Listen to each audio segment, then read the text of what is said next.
Hello friends, প্রভু যিশুর নামে আপনাদের প্রত্যেককে শুভেচ্ছা জানাই। আপনারা ভালো থাকুন, সুস্থ থাকুন। আজকে যে বিষয়টি আমি আপনাদের কাছে তুলে ধরবো সেই বিষয়টি ঈশ্বর সম্পর্কে, ঈশ্বরের অস্তিত্ব সম্পর্কে কিছু বিষয় যা আমাদেরকে জানতে সাহায্য করবে ঈশ্বরের অস্তিত্ব আছে বলে। আজকে এই সমগ্র জনগোষ্ঠীকে অর্থাৎ মানব জাতিকে যদি জিজ্ঞাসা করা যায় এই প্রশ্ন, ঈশ্বরের অস্তিত্ব সম্পর্কে তোমার ধারণা কি, কিংবা ঈশ্বর আছে বলে তোমার কি মতামত, তাহলে তারা তাদের মতামত পোষণ করবে আর এটা বিভিন্ন রকম ধারণায় পরিণত হবে। কেউ কেউ মনে করবে বা করে থাকে যে সায়েন্সই হলো ঈশ্বর, কেউ কেউ মনে করে থাকে অর্থই হলো ঈশ্বর, তাই তারা অর্থকে ঈশ্বর রূপে পুজো করে থাকে। কেউ কেউ বলে থাকে সৃষ্টি হলো ঈশ্বর, কেউ কেউ বা গুরুজনদেরকেও ঈশ্বর রূপে মানে। কেউ কেউ বলে থাকে ঈশ্বরের কোনো অস্তিত্ব নেই, ঈশ্বর বলে কেউ নেই, আর যাদেরকে আমরা নাস্তিক বলে জানি। তাহলে আমরা কিভাবে বুঝবো যে সত্যি ঈশ্বর আছে বলে? আমাদের প্রত্যেকটা মানুষেরই লিমিটেশন রয়েছে, আমরা এই লিমিটের বাইরে আমরা যেতে পারি না। সমস্ত কিছুরই লিমিট রয়েছে, এই লিমিটের বাইরে কেউ যেতে পারে না। কিন্তু যিনি সৃষ্টিকর্তা অর্থাৎ ঈশ্বর, এর কোনো লিমিট নেই। সুতরাং আমাদের বুদ্ধির বিচারে, চিন্তার বিচারে কিংবা বিশ্বাসের উপরে যাই বা হোক না কেন, আমাদের লিমিটের মধ্যে আমরা বুঝতে পারি ঈশ্বর সম্পর্কে। আর এই ধর্মশাস্ত্র আমাদেরকে ঈশ্বরের জ্ঞানের ব্যাখ্যা করে। তাই বাইবেল আমাদেরকে কি শিক্ষা দেয়, আজকে সেখান থেকে কিছু বিষয় আমি আপনাদের কাছে তুলে ধরার চেষ্টা করছি এবং আমি ব্যাখ্যা করব যে ঈশ্বরের অস্তিত্ব রয়েছে আর এটা আমরা কি করে বুঝতে পারি। আমি তিনটি বিষয় আপনাদের কাছে তুলে ধরব যার দ্বারা আমরা বুঝতে পারি ঈশ্বর আছেন অর্থাৎ ঈশ্বরের অস্তিত্ব রয়েছে। প্রথম বিষয়, আমরা কি করে বুঝতে পারি যে ঈশ্বর আছেন বলে? প্রথম বিষয় হলো আমরা বুঝতে পারি ঈশ্বর আছেন বলে এই সৃষ্টি থেকে আমরা বুঝতে পারি ঈশ্বর আছেন। এক্সাম্পল স্বরূপ, আজকে এই সমগ্র সৃষ্টিকে যদি আমরা দেখি, আমরা বুঝতে পারি যে এর পিছনে একজন সৃষ্টিকর্তা রয়েছে, একজন মালিক রয়েছে যিনি বানিয়েছে। উদাহরণস্বরূপ এরূপ বলা যেতে পারে, দেখুন আমার কাছে একটি পেন রয়েছে, এই পেনটি সুন্দর ডিজাইন করে তৈরি করেছে এবং এর একটা সিস্টেমেটিক ভাবে তৈরি করা হয়েছে। এইভাবে করলে আমরা সেই লেখার জন্য সেই রিফিলটি বেরিয়ে আসবে, আবার ঢুকে যাবে, কালার সুন্দর রয়েছে।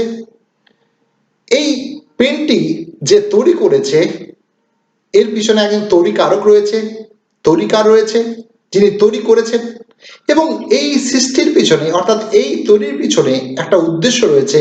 কি পারপাসে এই পেনটি তৈরি করবে বলে সে আগের থেকে চিন্তা করেছে যে না, এটা লেখার পারপাসে এটাকে ব্যবহার করা হবে। সুতরাং প্রত্যেক সৃষ্টির পিছনে বা তৈরির পিছনে একটা উদ্দেশ্য রয়েছে। ঠিক আজকে বিশ্ব ব্রহ্মাণ্ডকে যখন আমরা দেখি কত সুন্দর করে ঈশ্বর তৈরি করেছে, এর পিছনে তো একজন সৃষ্টিকর্তা তো রয়েছেই, একজন ডিজাইনার তো রয়েছে। কোনো একদিন একজন সায়েন্টিস্ট তার ছোট মেয়েকে ঈশ্বর সম্পর্কে বিভিন্ন বিষয় জানানোর জন্য সে সায়েন্টিস্ট তার মেয়েকে ব্যাখ্যা করছে এবং সেটা সায়েন্টিস্ট এইরূপ বলছে যে সমগ্র বিশ্ব ব্রহ্মাণ্ড বিজ্ঞানের দ্বারাই তৈরি হয়েছে।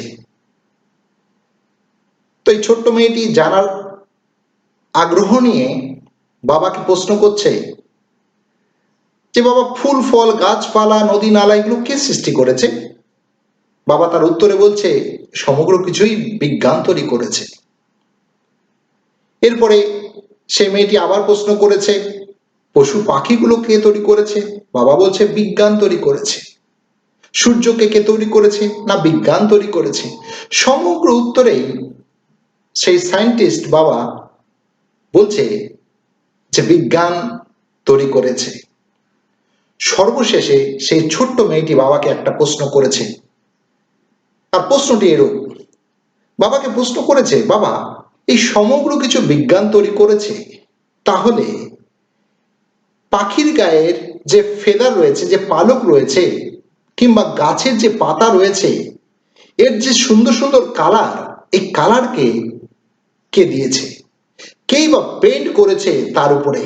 আমরা প্রজাপতিকে দেখি কত সুন্দর সুন্দর, আমরা পাখিগুলোকে দেখি কত সুন্দর সুন্দর,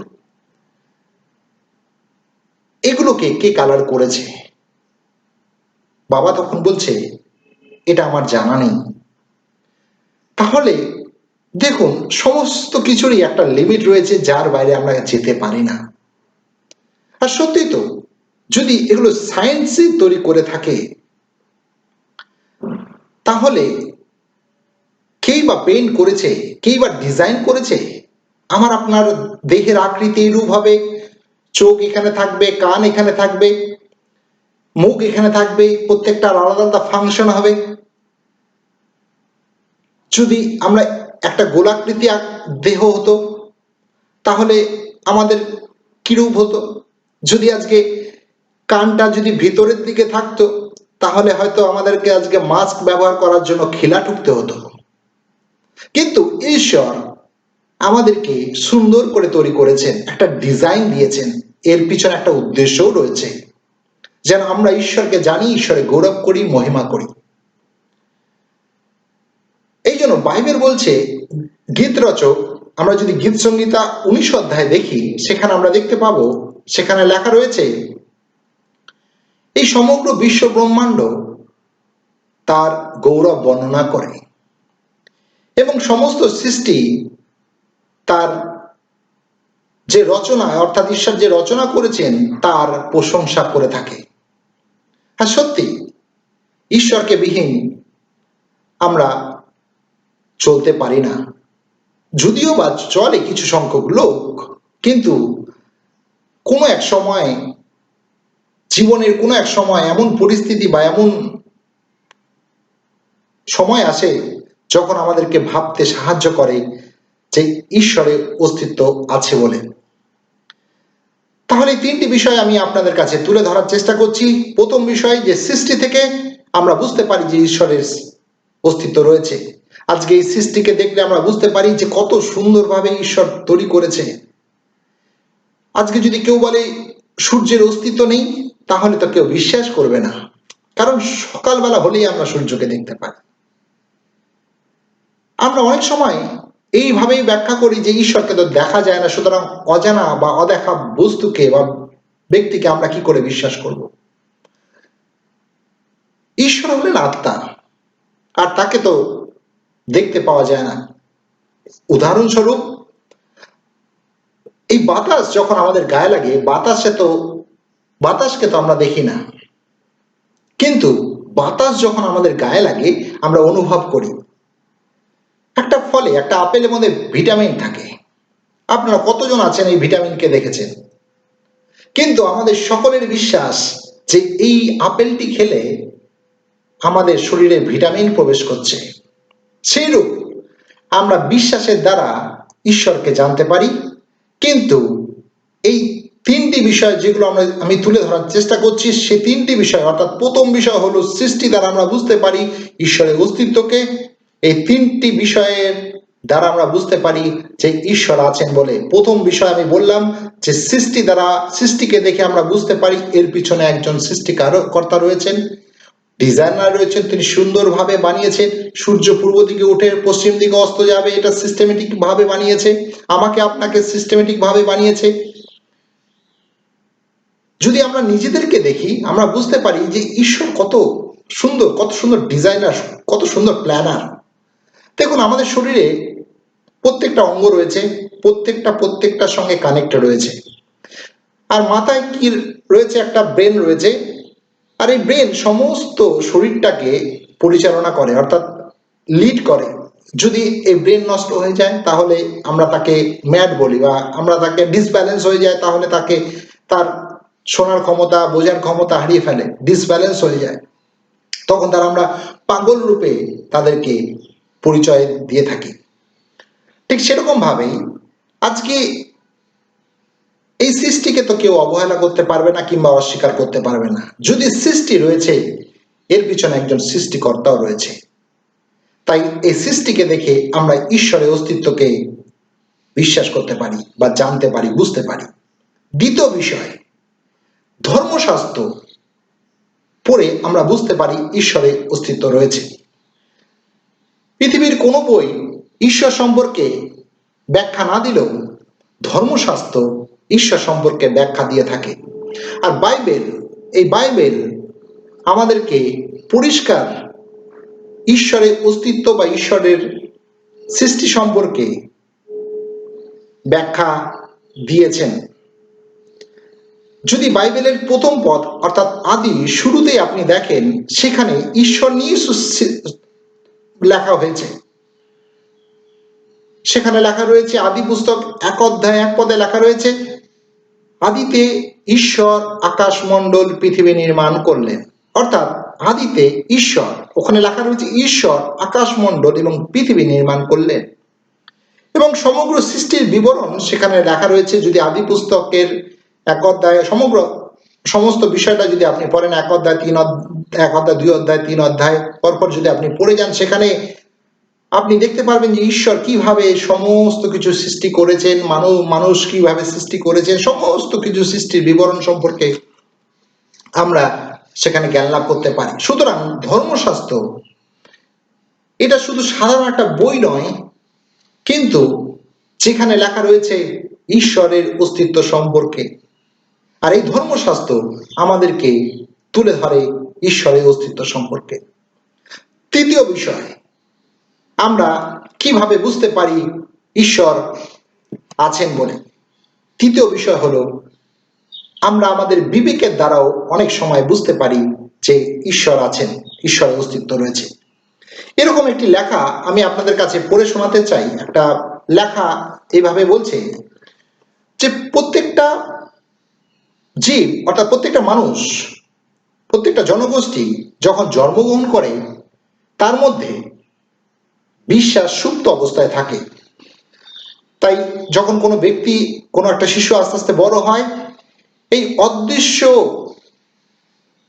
বিষয়গুলোকে, যেগুলো আমরা দেখতে পাই না, আজকে কত স্টার রয়েছে, গ্যালাক্সি রয়েছে, গ্যালাক্সিতে কত কিছু রয়েছে যেগুলো আমরা দেখতে পাই না, এমনকি সায়েন্স যেগুলোকে এখনো খুঁজে পাচ্ছে না, কিন্তু এইগুলো অস্তিত্ব তো রয়েছে। তাই science can discover but science cannot create. সেই জন্য সায়েন্স, বিজ্ঞান এই সৃষ্টি থেকে আবিষ্কার করতে পারে। এক্সাম্পল, যদি আজকে চাঁদ যদি নাই থাকতো, সৃষ্টি যদি নাই হতো, তাহলে কিভাবে চাঁদ থেকে সমস্ত কিছু ডিসকভার করতো?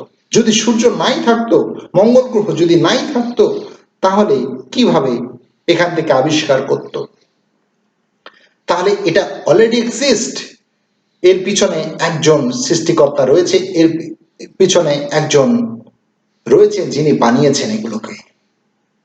আমরা জেনে অজান্তে অনেক সময় এগুলোকে অস্বীকার করে যাই। আর এখানে বলছে বিবেকের দ্বারা কিভাবে আমরা বুঝতে পারি। এক মহাশক্তির অস্তিত্বের প্রতি সার্বজনীন বিশ্বাস নিয়ে মানুষ জন্মগ্রহণ করে।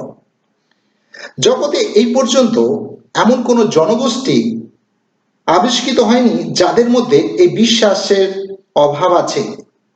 তারা সবাই জানে যে কোনো এক অদৃশ্য মহাশক্তি জগতের সৃষ্টিকর্তা এবং পালনকর্তা। এই বিশাল ভূমণ্ডল তিনি নিয়ন্ত্রণ করে থাকেন। আর এরপরে লেখা রয়েছে, কোনো কোনো নাস্তিক বিদর্পে ঘোষণা করে যে তাদের বিবেক কখনো ঈশ্বর সম্বন্ধে তাদের কিছু বলে না। কিন্তু এটা খুব সন্দেহজনক। কোনো সত্যিকারের নাস্তিক যদি পাওয়া যায়, তাহলে তারা মানুষ তো বটে, সোচ্চারে অবিশ্বাসকে প্রকট করতে গিয়ে তারা তাদের বিবেককে হিমঘরে পাঠিয়ে দেয় এবং সেই হিমশীতল বিবেককে কোনো অনুভূতি থাকতে পারে না। আর সত্যি যখন কোনো ব্যক্তি বলে থাকে যে ঈশ্বরের অস্তিত্ব নেই, ঈশ্বর বলে কিছু নেই, আর সেই জন্য বাইবেল বলছে, গীত সংহিতা তার 14তে যদি আমরা পড়ি, সেখানে লেখা রয়েছে, মীরু মনে মনে বলে, অর্থাৎ বোকারা মনে মনে বলে ঈশ্বর নেই, তার কোনো অস্তিত্ব নেই। আর এই বোকাদের অর্থাৎ এই মীরুদেরকে বলা হয় নাস্তিক।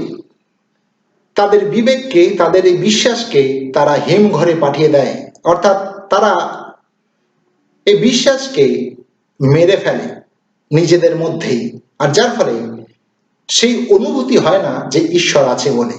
কিন্তু সূর্যকে যদি কেউ অস্বীকার করেই থাকে, তাহলে তো এটা সত্য যে সূর্য পূর্ব দিকে উঠে পশ্চিম দিকে অস্ত যায়, সুতরাং এর জন্য প্রমাণের দরকার হয় না, আমরা প্রতিদিন দেখতে পাই।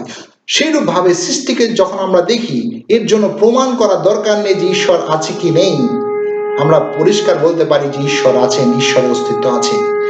তাই আজকে আমরা এই 3টি বিষয়ের দ্বারা আমরা বুঝতে পারি ঈশ্বরের অস্তিত্ব আছে। আমরা এর পরের ভিডিওতে আমরা আলোচনা করব ঈশ্বরের গুণাগুণ, নৈতিক গুণাগুণ এবং প্রকৃতিগত গুণাগুণ এবং আরো কিছু বিষয়। সঙ্গে থাকুন। ঈশ্বর আপনাদেরকে আশীর্বাদ করুন, যেন বুঝতে সাহায্য করে ঈশ্বর যে তিনি আছেন, তিনি আমাদের সঙ্গে থাকতে চান, তিনি আমাদেরকে ভালোবাসেন। তাই আসুন প্রার্থনা করি যেন ঈশ্বর আমাদেরকে সেই জ্ঞানে পরিপূর্ণতা দেন। প্রভু যীশু, তোমায় ধন্যবাদ, তোমার গৌরব, তোমার মহিমা করি সুন্দর সময়ের জন্য। তুমি প্রত্যেককে আশীর্বাদ করো, তুমি প্রত্যেকের সঙ্গে তুমি থেকে তুমি পরিচালনা করো, যেন তোমার অস্তিত্বকে, তোমাকে নিয়ে তারা অস্বীকার বা সন্দেহ না করে, কারণ তুমি সমস্ত কিছুর ঊর্ধ্বে, তুমি সৃষ্টি করেছো, তুমি বিশ্ব ব্রহ্মাণ্ডকে বানিয়েছো। তাই প্রভু, তোমার জ্ঞান আমাদেরকে দাও যেন আমরা বুঝতে পারি তুমি সত্য, তুমি আদি, তুমি সমস্ত সৃষ্টির মালিক। ধন্যবাদ দিই, তুমি প্রার্থনা শুনলে উত্তর দিলে। সমস্ত গৌরব তোমাকে দিই। যারা এই ভিডিওটি দেখছে, তুমি তাদেরকেও, তাদের মনকে, তাদের হৃদয়কে তুমি খুলে দাও, যেন তোমার সম্পর্কে তারা চিন্তা করতে পারে যে তোমার অস্তিত্ব রয়েছে, তুমি সৃষ্টিকর্তা প্রভু, তোমার কোনো লিমিট নেই। প্রভু, তুমি আমাদেরকে সেই জ্ঞানে পরিপূর্ণতা দাও। সঙ্গে থাকো, আমাদের সহবর্তী হও। সমস্ত গৌরব তোমাকে দিই। প্রার্থনা যিশুর নামে চাই, আমেন। প্রত্যেকে ভালো থাকুন, সুস্থ থাকুন। এর পরে ভিডিওতে আমরা আরো কিছু আলোচনা করব। ধন্যবাদ।